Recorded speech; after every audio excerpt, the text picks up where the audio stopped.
नमस्कार बच्चों, कैसे हो आप सब। आज हम इस वीडियो में समझेंगे शब्द रूप, वो शब्द रूप जो परीक्षा में जरूर आते हैं।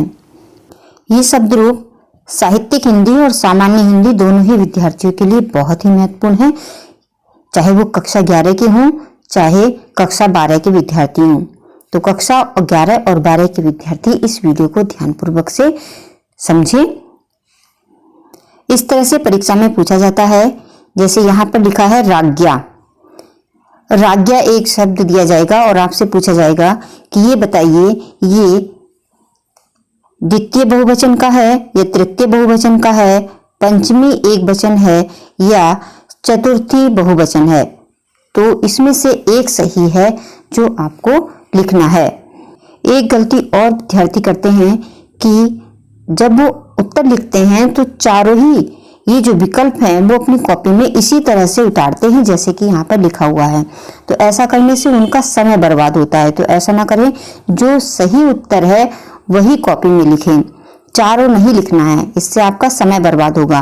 तो जैसे इसमें राज्ञा शब्द है, राज्ञा राजान यानी राजा का कौन सा वचन है, कौन सी विभक्ति है, तो इसमें कौन सा सही होगा, तृतीया। तृतीया एक वचन, जैसे ये सही है तो आपको अपनी कॉपी में सिर्फ इतना ही उतारना है, सा लिख करके ये तृतीया एक वचन। इसको याद भी कर लीजिए, बहुत बार परीक्षा में ये पूछा जाता है कि राज्ञा कौन सी विभक्ति कौन सा वचन का रूप है, तो ये तृतीया एक वचन है राज्ञा। अगला है आत्मसु। ये सु वाला भी बहुत बार परीक्षा में पूछा जाता है, इसको तो आप रट ही लीजिए कि जिसमें सु आता है, चाहे वो ये वाला सु हो षटकोण वाला या फिर ये सु हो, इसको आप अच्छी तरह से याद कर लें। ये सप्तमी विभक्ति का एक वचन है, चाहे किसी भी शब्द में लग करके ये आए, आप याद कर लीजिए कि ये किसका है, सप्तमी बहुवचन। बस आप इस सु को याद करें और इस सु को याद करें, दोनों को याद कर लें, किसी में भी लगे। बार बार मैं कह रही हूं कि ये बहुत बार परीक्षा में आता है, सप्तमी बहुवचन। अगला शब्द जो बहुत बार पूछा जाता है परीक्षा में, आत्मने। आत्मने ये है आत्मन यानी आत्मा का कौन सा वचन, कौन सी विभक्ति, तो ये है चतुर्थी विभक्ति एक वचन, आत्मने। इसको याद करिए, ये चतुर्थी विभक्ति एक वचन का है।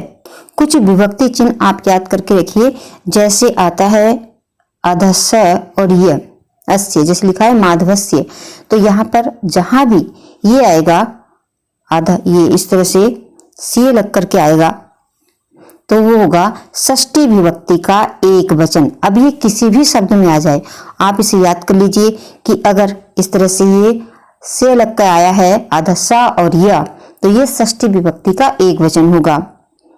अगला है राजनी। राजनी शब्द राजन का सप्तमी विभक्ति का एक वचन है।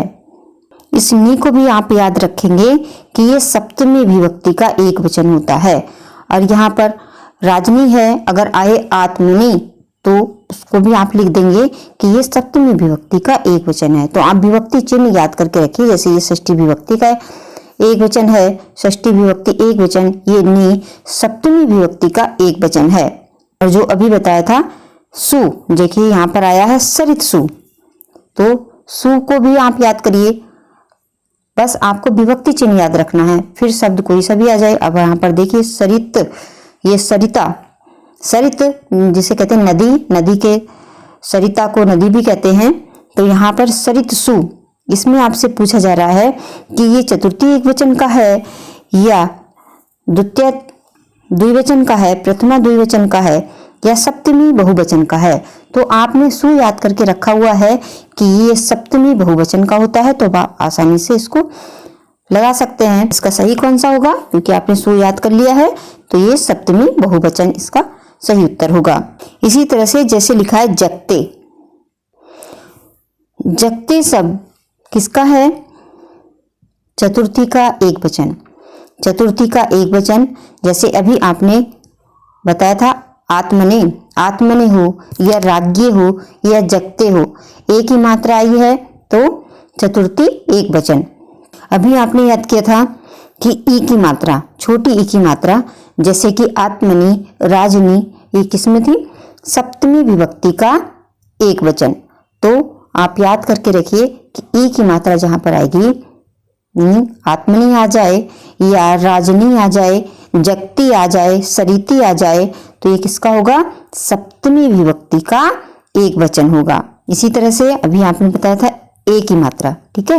ए की मात्रा में जैसे राज्ञ आया था, राज्ञे, ठीक है, ये राज्ञे, ये भी क्या है? राज्ञे चतुर्थी विभक्ति का एक वचन। राज्ञे भी चतुर्थी विभक्ति का एक वचन है, सरिते भी चतुर्थी विभक्ति का एक वचन है, और आत्मने, आत्मने आ जाता है तो आत्मने भी चतुर्थी विभक्ति का एक वचन है। ये सु बहुत बार आता है, जैसे यहाँ पर लिखा देखिए अभी राजसु, तो अभी आपने सु याद कर लिया है। सु किस में आता है? सप्तमी विभक्ति का बहुवचन। तो इसका सही उत्तर होगा सप्तमी विभक्ति का बहुवचन। अब सु किसी में भी लग कर आ जाए, ठीक है, ये वाला सु आ जाए या ये वाला सु आ जाए, ठीक है, इसको आप याद करके रखो कि ये क्या है? सप्तमी विभक्ति का बहुवचन। अगला शब्द है जगती। अब ये तो आप बता ही देंगे, लेकिन जगती जैसे राजनी, आत्मनी, तो ये किसका था? सप्तमी विभक्ति का एक वचन, ठीक है, तो इसमें ये सही रहेगा, सप्तमी विभक्ति का एक वचन। अगला शब्द है सरिद भी। ये सरिद भी किसका है? सरिद भी है तृतीय विभक्ति का बहुवचन, क्योंकि तृतीय का एक वचन में बनता है सरिता और द्विवचन में बनता है सरिद्भ्याम, और तृतीय के बहुवचन में बनता है सरिद भी। किसी भी शब्द रूप में अगर लास्ट में आपको आम ये इस तरह से आता है लगकर, या जैसे आपने नाम रामाणाम के, जब राम के रूप याद किए होंगे तो उसमें आता है रामाणाम, ठीक है, इस तरह से सर्वश्याम या सर्वसाम इस तरह से आता है, तो आप समझ लेंगे अगर आम लगा है, बस आप आम समझिए या नाम समझिए, ये षष्ठी विभक्ति का बहुवचन होता है। इसमें कौन सा सही होगा? ये होगा षष्ठी विभक्ति का बहुवचन। अभी आपको समझाया था कि आम जिसमें आएगा लास्ट में वो क्या होगा? षष्ठी विभक्ति का बहुवचन। किसी में भी लग के आए, किसी भी शब्द में आए तो आप जरूर बता देंगे कि ये षष्ठी विभक्ति का बहुवचन है। इस तरह से दूसरा शब्द आया है आत्मन। शब्द है आत्ममान। तो अगर आपने आत्मा के रूप पढ़े हैं, आत्मन के रूप पढ़े हैं, तो प्रथमा विभक्ति में क्या आता है? एक वचन में आत्मा, द्विवचन में आत्मनो और बहुवचन में आता है आत्मानः, ठीक है, तो ये किसका हुआ? प्रथमा का बहुवचन, ठीक है, प्रथमा का बहुवचन। अगला शब्द है बालकस्य। अब ये देखिए, अभी बताया था कि जहां पर ये स्य आए लगकर ये षष्ठी विभक्ति का एक वचन। आपने राम के रूप याद किए होंगे, रामस्य आता है, बालकस्य आता है, ये जहां भी आएगा ये होगा षष्ठी का एक वचन, षष्ठी विभक्ति एक वचन। तो इसमें कौन सा सही है? ये है षष्ठी विभक्ति एक वचन। एक ही मात्रा के लिए अभी आपको बताया था कि आपको क्या ध्यान रखना है कि जहां पर एक ही मात्रा है उसमें कौन सी विभक्ति होती है। अगर आपको याद है, अभी आपने वीडियो को ध्यानपूर्वक से समझा है, तो आप कमेंट बॉक्स में लिख करके बताइए कि ये राज्ञ जो शब्द है वो किसका है? चतुर्थी विभक्ति एक वचन का है, तृतीय विभक्ति एक वचन का है, पंचमी विभक्ति एक वचन का है, द्वितीय विभक्ति एक वचन का है। अगर आपने सही लिखा तो पता चलेगा कि हाँ आप सही से समझ रहे हैं। तो राज्ञ विभक्ति और वचन के सही विकल्प को चुनकर लिखना है। तो आपने समझ लिया था कि जहां पर एक ही मात्रा है आती है आत्मने, सरिते, जगते, नामने, किसमें आती है? याद आया हो तो कमेंट बॉक्स में लिख करके बताइए कि किस में आती है। ये आती है चतुर्थी विभक्ति एक वचन में। इसी तरह से अगला शब्द है नामने। अब इसको तो आप बता ही देंगे, एक ही मात्रा आपको याद हो गई, किस में आती है? चतुर्थी विभक्ति एक वचन में। इसका उत्तर भी आप अच्छी तरह से दे सकते हैं भानुसु। देखिए अभी हमने भानु सु को समझा भी नहीं है, लेकिन आप सु देख करके पता कर सकते हैं कि ये किसका होगा, सप्तमी विभक्ति एक वचन का। अगला शब्द है आत्मनम, जहां पर अम आए।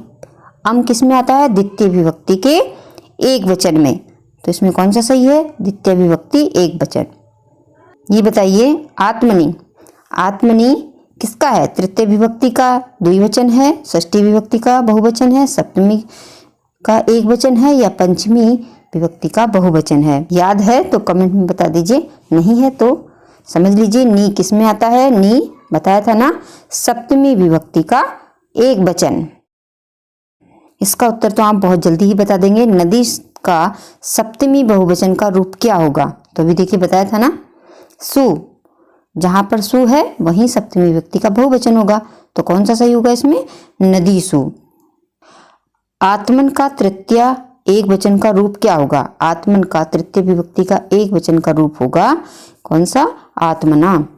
अब इसी तरह से जैसे आत्मना है तृतीय का, इसी तरह से जगता भी है तृतीय विभक्ति का एक वचन। और सरिता, सरिता भी है तृतीय विभक्ति का एक वचन। और इसी तरह से नामना, नामना भी होगा तृतीय विभक्ति का एक वचन। और जिसमें आम आएगा या नाम आएगा तो आप बता ही देंगे कि ये जैसे नाम, नाम किसका है, षष्ठी विभक्ति का बहुवचन। इसको अच्छी तरह से याद कर लीजिए। जो सु वाले हैं ये जरूर बोर्ड परीक्षा में आते हैं, चाहे 11वीं की रही हो या इंटर की हो, सामान्य हिंदी हो या साहित्यिक हिंदी हो, सु वाला जरूर पूछा जाता है। जैसे जगत सु क्या है, सप्तमी विभक्ति का बहुवचन।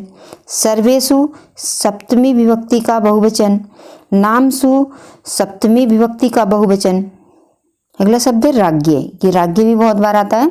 राज्ञ, राज्ञ है पंचमी और षष्ठी का एक वचन।